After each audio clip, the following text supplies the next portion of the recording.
Hey y'all, I'm back again, late as usual. This is the Real Housewives of Salt Lake City, episode 10. If you remember, last week we left off on Jen just being completely unhinged. She embarrassed herself and her husband at his surprise birthday party. And this episode is pretty much the aftermath of that. Let's get into the episode, shall we? So we open up with Meredith, and she's in bed. Looks like she's just waking up, but she does have a full face of makeup on. But anyway, her husband comes in and greets her with a rose and coffee. They're really laying it on thick, huh? Like, from the beginning of the season, they seem more credible, and now it just looks like, they're just putting on for the cameras. So it looks like we're jumping around the city to see what the other wives are doing. We now get to Lisa, who is saging her house after this past weekend. Okay.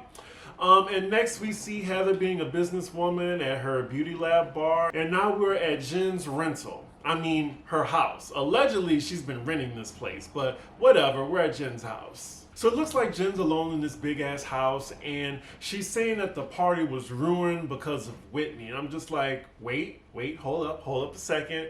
It was ruined because of your reaction to some petulant information that Whitney gave you. How you reacted then ruined the party that you didn't want to be a disaster. Now, she does hold some accountability to it. She was just like, I really lost control. That's what happens when you mix alcohol and mood stabilizers. We also find out that her husband is not speaking to her right now, and I honestly don't blame him. So next scene, we're with Whitney, and she's heading to see Heather at her beauty lab. They're going over what happened at Jen's party the other night. Now, Whitney is trying to explain to Heather that she did nothing wrong, and Heather agrees with her. And I disagree with her because, Whitney, you brought up two messy situations. One concerning Jen's arch nemesis, Mary, and then you bring up to Meredith that Jen, the hostess of the party, is talking behind her back. And you know how Jen reacts. Like, you saw how she reacted at your 1920s party. So what did you think was gonna happen? Now all the blame is not on you, but you definitely stirred the pot, and you definitely lit the match in a room full of gasoline. Ooh, and the plot thickens. So Heather tells Whitney that she wanted the blow up actually, but she didn't intend for Whitney to be blown up on. She wanted the blow up to be on Lisa and Meredith because she thinks that Jen is trying to get in with the popular girls, Lisa and Meredith, and she doesn't care about Heather. It's given very Gretchen Wiener from Mean Girls, this type of jealousy. She's thinking that, okay, Jen doesn't want to be mad at Lisa and Meredith because she's trying to get into their circle, whatever that means. The irony that I'm comparing Heather to Mean Girls, and she said this is Mean Girl behavior that she has nothing to do with. Okay, girl. I will say, though, that Heather does kind of have a point the way Jen's acting. Like, she does want to be in the upper echelon of Salt Lake City with Meredith and Lisa. Because when you look at Heather and Whitney, they're Mormon outcasts. They don't really have no, like, high social standing. Whitney wants to get to the bottom of Jen's behavior, and clearly the bottom of the behavior is alcohol mixed with mood stabilizers. That's the bottom line here. That's why she's acting the way she's acting. So we're back with Meredith again, and oof, child. I think I like Meredith more when she was separated from her husband. Like, they are annoying and boring together. So now we're circling between Meredith telling her husband, Lisa telling her husband, and Jen telling her assistant all about the events that happened that night. It looks like Lisa and Meredith are mad at everyone. Jen is on an island by herself, but she's not mad at Lisa and Meredith. She's mad at Heather and Whitney. And now Heather and Whitney, they're mad at Lisa and Meredith. So now I'm guessing the group dynamic is now kind of in a disarray. And then you have Mary in her big ass weird hoarded luxury house just by herself. It also looks like the feud between Lisa and Whitney has now reignited. Yes, Jen, Coach Shaw is very embarrassed because you embarrassed him. Like, you didn't have to act that way when you got that information. You could have been like, this is my husband's birthday party. Can we please save this for another time? That's all you had to say, but you literally went volcanic on everybody. It's always funny watching the wives tell their husbands about the drama that happened. Like, the husbands don't give a shit. And then when you hear them talking about it, it's just like, Wow, this sounds really stupid as I'm telling you about this. Do they not hear what they're saying? Like, oh, this person told this person that I said this to this person. So next scene, we're with Mary, and we're in her house/closet.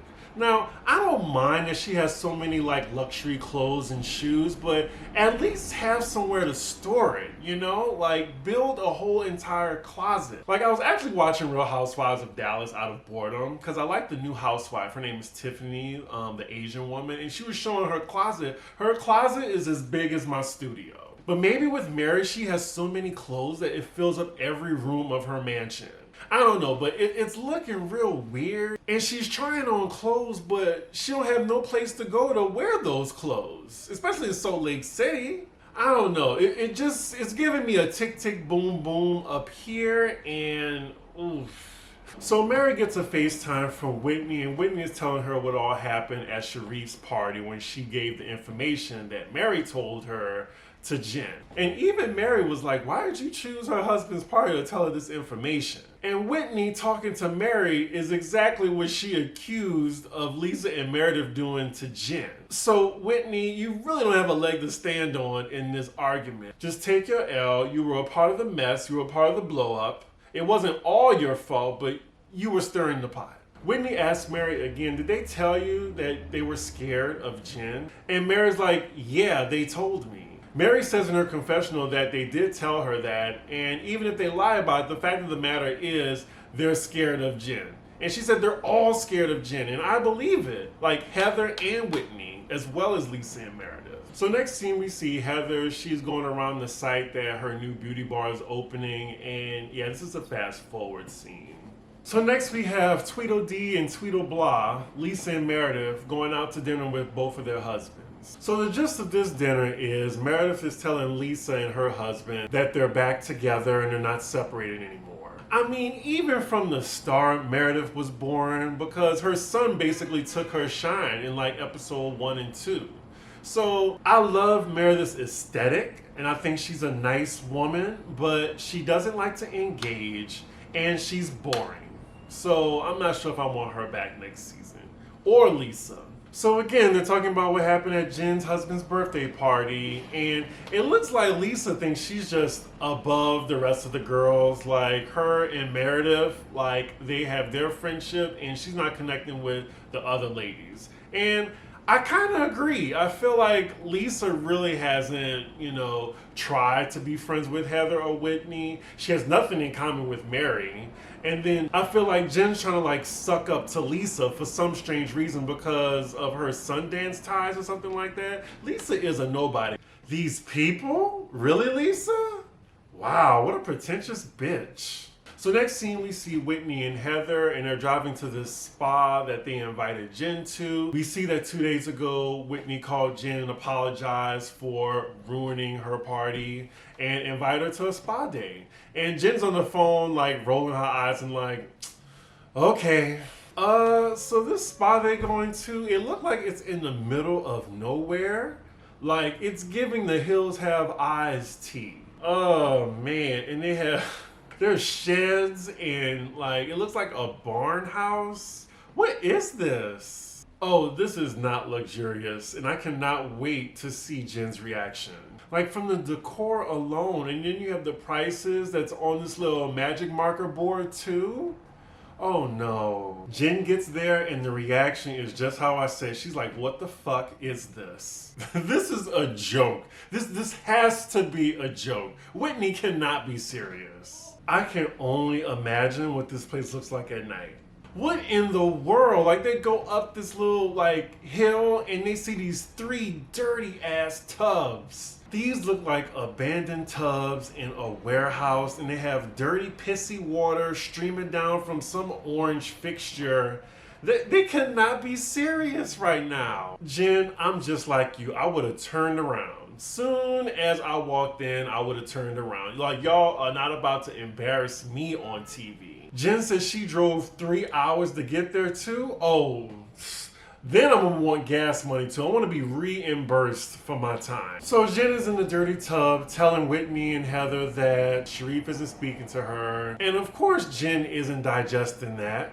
She sees, you told me this information, you ruined my party, and you ruined my marriage. Jen is now getting emotional. It looks like she's about to start hyperventilating in the tub.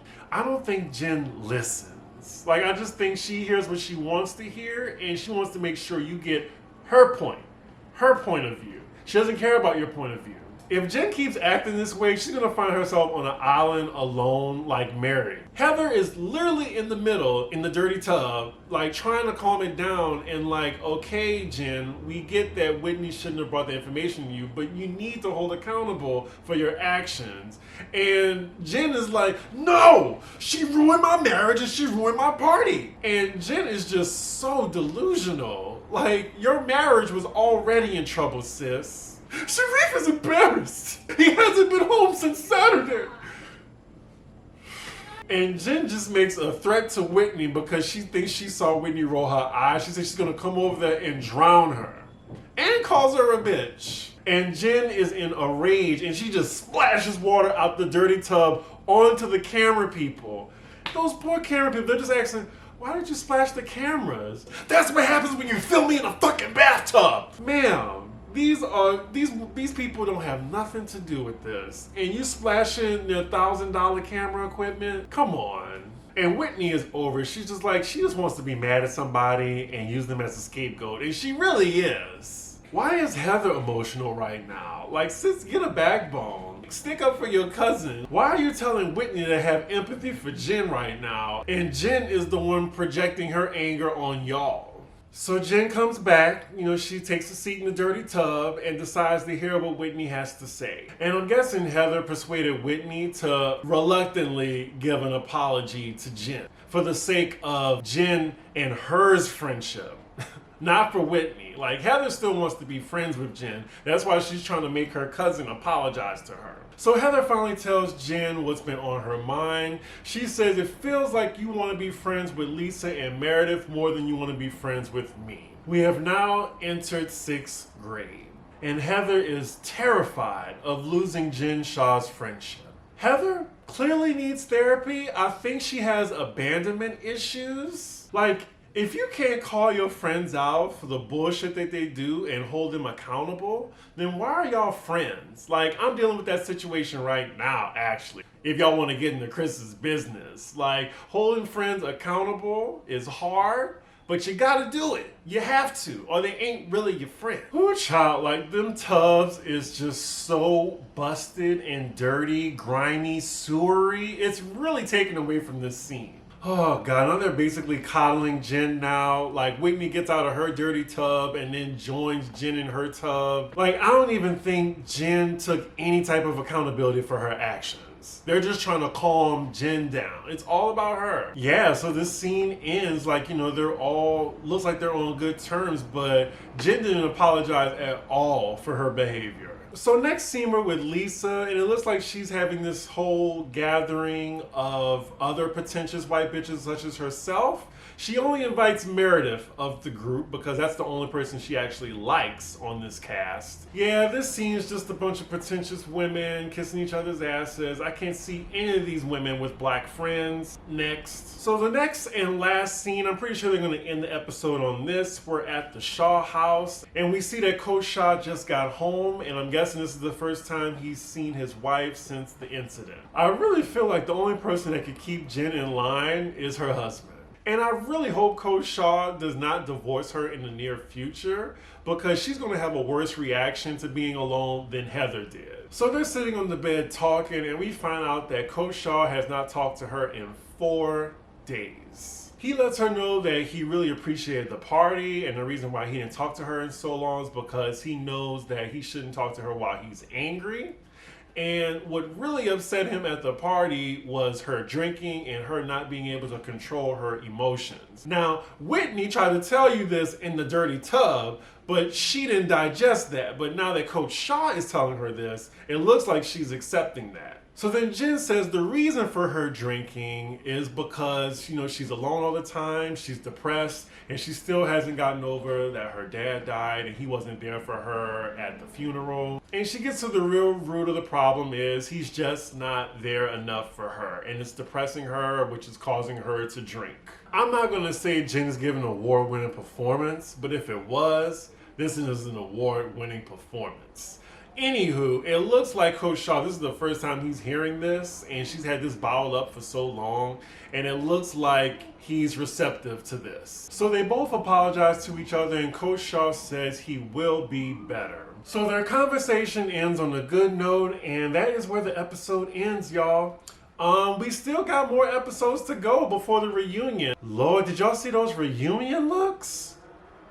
Ooh. Anyway, my thoughts on this episode, it was okay. It was basically just like the aftermath of this past episode. I'm starting not to like Meredith for the show. Also, Lisa, I didn't like her. I really think going forward, if they're going to have a second season, they need to not have Lisa and Meredith come back. Mary as well, because I just can't see Mary fitting into this group of women. She's just too cockadoodle. She just really is. So yeah, I think maybe they need to start again with just Heather, Whitney, and Jen, and then go from there. So the next episode, it looks like that's their trip episode, and they're going to Vegas. And you know who's not there? Mary. She's not there. Jeez, like they really made her a housewife at the very last moment. Anywho, y'all, I will see y'all for the next episode. Like, comment, and subscribe as always. I'm sorry for the late review again. This should be out maybe Saturday night or early Sunday morning. So yeah, I will see y'all soon. Bye.